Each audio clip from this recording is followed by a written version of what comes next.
કોલકાતાની medical કોલેજમાં મહિલા doctor પર દુષ્કર્મ પછી હત્યાનો કેસ વધુ ગંભીર બન્યો છે।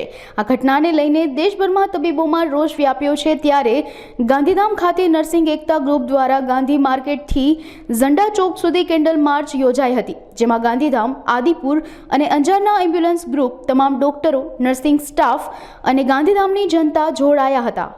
आज हम गांधीधाम, अंजार और आदिपुर तीनों के पैरामेडिकल स्टाफ सारे मिलके हम लोग ने जो नर्सिंग एकता ग्रुप है उसके द्वारा एक रैली का कैंडल मार्च का आयोजन किया है, जिसमें हम जो एक इंसिडेंट हुए कोलकाता में जो डॉक्टर के साथ और उत्तर प्रदेश में नर्सिंग स्टाफ के साथ जो बनाव बना है बालीसर गांव में, तो उनको न्याय मिले और हमारी इस कैंडल मार्च से उन लोगों के लोगों में जागरूकता हो, ऐसे उद्देश्य के साथ हम कैंडल मार्च करने जा रहे हैं, जिसमें हमारे साथ सारे paramedical staff, ambulance worker, doctors और नर्सिस और लैब टेक्नीशियन हमारे साथ है। अभी इसके बारे में तो मैं बोलना चाहूँगा, अगर कैंडल मार्च हमको नहीं करनी है, इसकी जगह पे ऐसा बोल दिया जाए कि भाई जो रेपिस्ट है उनको मारो, तो अभी हम 1 मिनट में ख़त्म कर दें, इतना अभी हमारे अंदर जुनून है।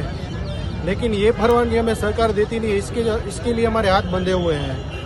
મારું કહેવું એટલું જ છે કે આ જો ગુનો બન્યો છે એને ફાંસીની સજા ના હોવી જોઈએ, એને પબ્લિકની વચ્ચે રોડ ઉપર જીવતા જલાવવો જોઈએ।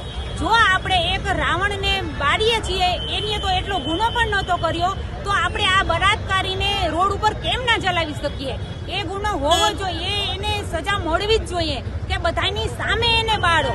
ફાંસીની સજા નહીં, ફાંસીની સજા તો 1 મિનિટમાં એનું મૃત્યુ થાય છે, પણ જેમ આજે એક આ ઓરત તડપીને મરી છે, એની જેમ આ રોડ ઉપર બળતા મરે અને તડપતો મરે, એવી મારી ઈચ્છા છે।